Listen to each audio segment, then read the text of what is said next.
Welcome to Tea Time Togetherness today. Today is all about Morphic resonance and your Antahkarana. But let's start with, since it's Tea Time Togetherness, what's in your cup? Today, what's in my cup? Today we've got some maca powder mixed with some shatavari or asparagus racemosa powder and some lotus root powder and a touch of lavender. Not powder, just some lavender flowers. So this little concoction I'd made for myself a little while ago, and it's to help with the nourishment, deep nourishment and moistening, and a bit of energy, and also the hormonal balancing that happens for us throughout our lives at different times. And then the lavender is to help with the nervous system, because as we are moving through different forms of awakening and expanding our consciousness, our nervous system is like our conduit for this. Think about it, Kundalini, the spine. The spine is connected to our brain, and it's all the nerve endings coming out of there. So that's like our electrical box. And if it gets hit by lightning really fast, with like trauma or a quick blasting open and an awakening, that can fritz out and it can be a little fried on the ends. And so we want to have that nervous system nourished. I myself, my opening happened during a car accident many moons ago, and it just blasted me open. So that's what's so lovely, and why I wanted to also share about the Antahkarana and the Morphic resonance. This way to do this during your meditations with these points on your head, to allow the soft, gradual, I don't want to say soft actually, the gradual, more natural awakening and expansion of your consciousness. Sometimes the divine doesn't give us a choice. The divine comes in and she's like, hey, guess what? This is what's happening. You haven't been listening. Here are these things I've been showing you and giving you, and you've just been turning a blind eye to it or not recognizing it as what it was. So here you go, I'm blasting you open. So I'd love to know what's in your cup. So who am I? My name is Hilary Raven Porter. You may know me, you may not if this is your first time watching. I am an integrative healer and an ascension guide and mentor, and I work within the subtle realms to walk you over that threshold and into the space of your awakening. Your true awakening, your truth, what is right for you. And I use different things like esoteric acupuncture, Tamiana crystal healing, plant spirit medicine. I'm also a spiritual intuitive, so channeled guidance also comes in from the Seven Sisters. So the Antahkarana, let's just dive in here. Antahkarana, what is it? So the Antahkarana is a cord. It's also called the Rainbow Bridge. And it's a cord, it's a bridge that goes to the 13th gate. It goes up through and connects you to the higher realms. And there's multiple different ways that you can actually tune into this. There used to be a lot of mental activities that you could do to really focus in and hone this. But now there's so many other things at our disposal for this. So things like the new encoding patterns of esoteric acupuncture, Antahkarana Tamiana actually has 7 tiers specifically for the Antahkarana cord that is connected through, and that bridge is made more powerful by a Super 7 crystal.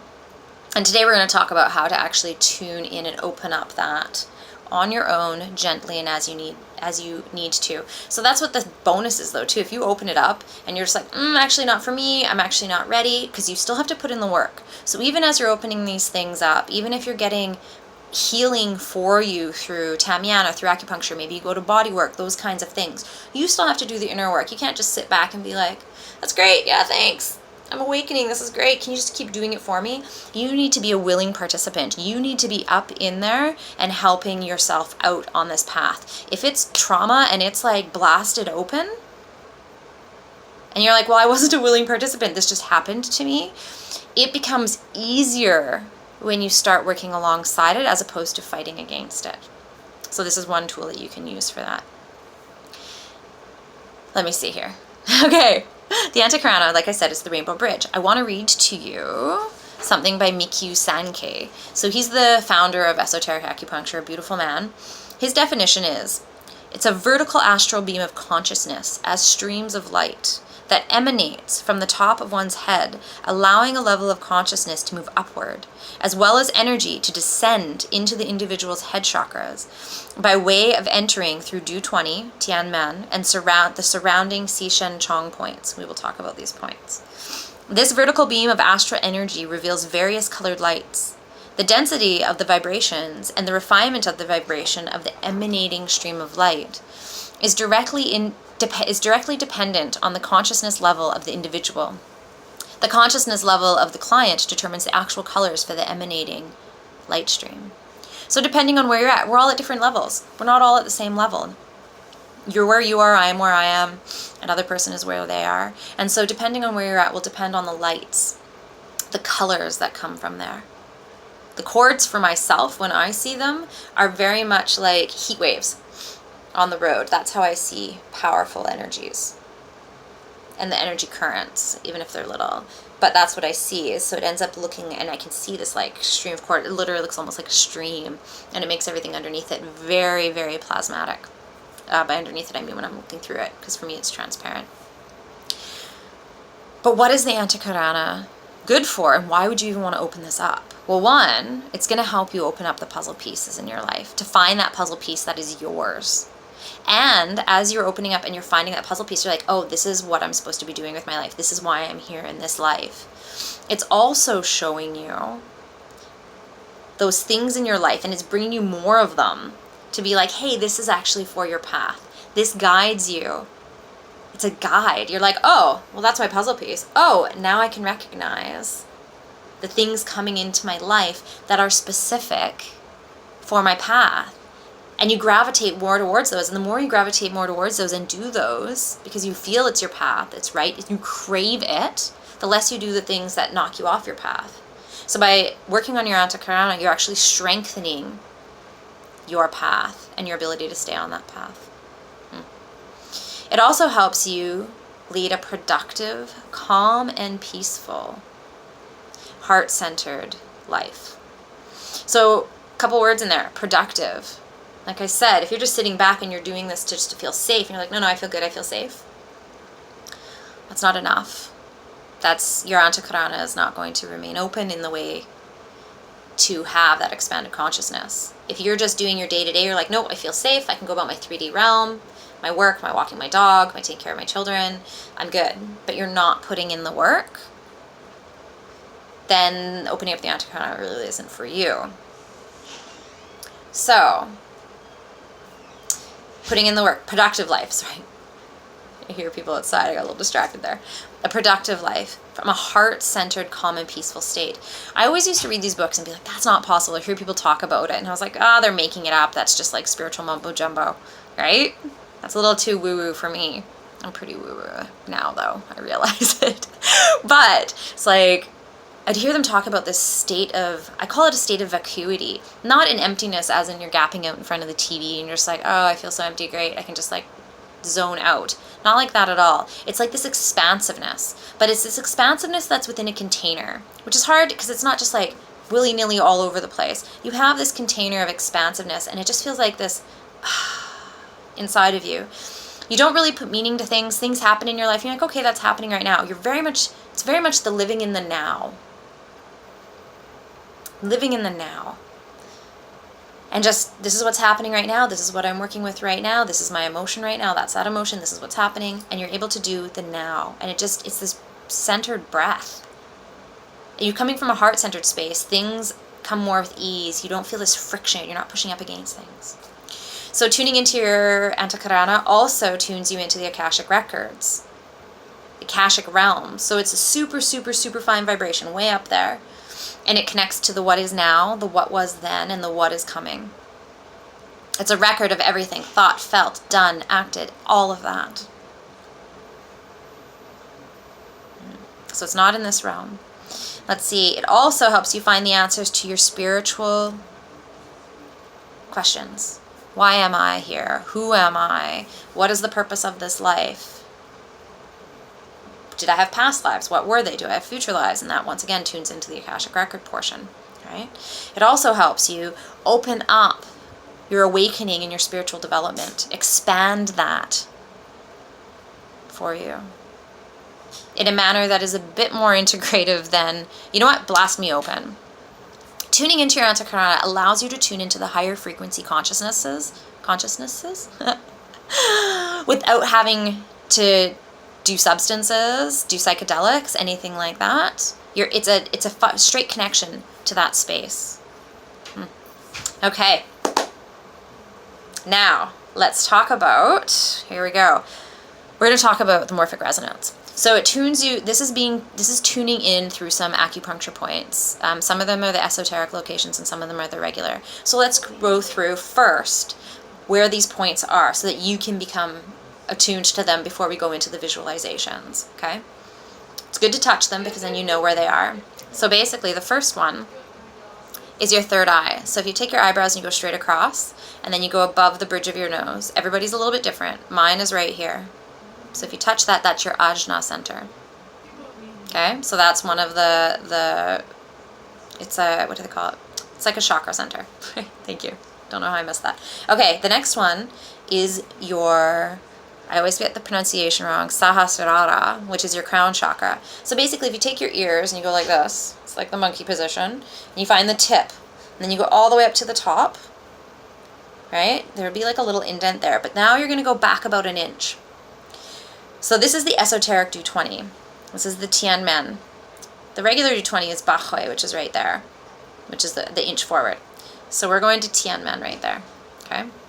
This is the connection to the 13th gate. This opens up to the 13th gate, to the upper realms, to the Antahkarana. Okay? Okay. So you may see me twitching. I don't know if you've seen in other videos, but you may see me twitching, breathing differently, making odd sounds. That is when my current is starting to run even more. Okay, now the next one is Du-16. So I want you to go to the back of your head, find the base of your skull. So it's often easiest if you run up your neck until you feel the base of your skull. You'll kind of bump up against it. There's a bit of a ledge. And then you go just over that, just a tiny, tiny bit. And you can press there. Okay, so that's 3 points. Now there's one more point. So this one is Du-14, Dajue. Okay, so Du-14, Dajue, you can feel it. It's the bump. So you know how you see people when they're standing and you can see the bump on the back of their,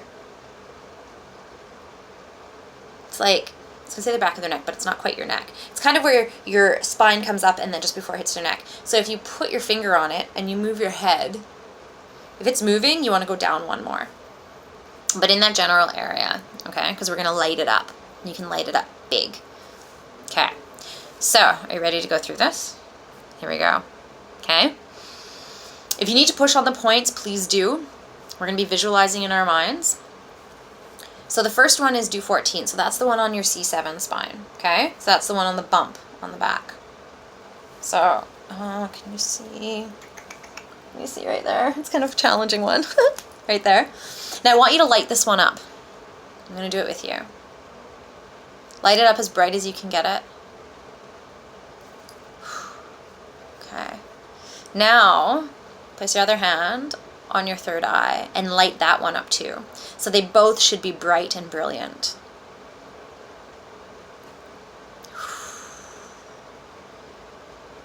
So by connecting these two, we are creating a morphic resonance for the whole grid down your back when we use esoteric acupuncture. And that's the beauty about this. Oh, nice and bright.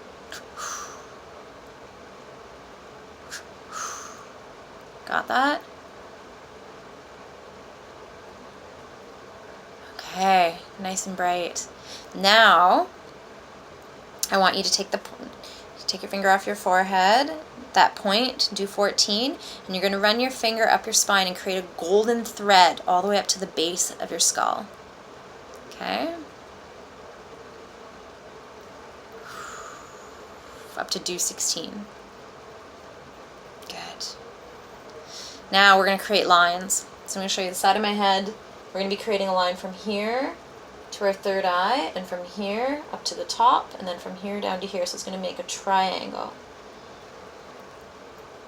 So now I want you to draw a line from the base of your skull, Du-16, to Ajna, to your third eye, Yin Tong. Create a line through your head. Good. Now, find that point at the top of your head, remember, to the top, and then back an inch, and connect Yin Tong to Du-20 So basically, I'm just going to, you can still see the red mark there. So yin tong to do 20, to do 16, to create that triangle.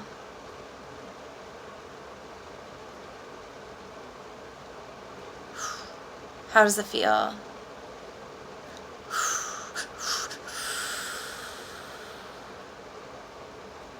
Okay. Now when to do this? As you're letting that settle in, I'll just talk a little bit about when this is good to do. So this is really good to do during meditation time. Play around with when it works for you. I was playing around with it and doing it during bedtime because that was what was suggested, that it would be really, really great. Do it before bed. It helps calm you down. It connects you into those. You can slip into a sleep state. I'm a lucid dreamer, and this put me straight into astral realm.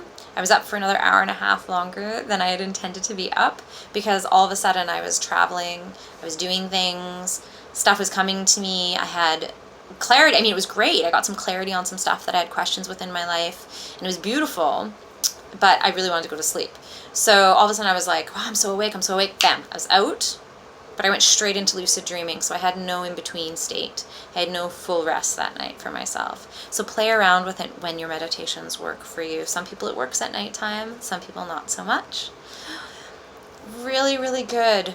As we were talking earlier about you having to do the inner work, so that means having a higher vibrational lifestyle, from the food you eat, to the words you use, to the environment you surround yourself in.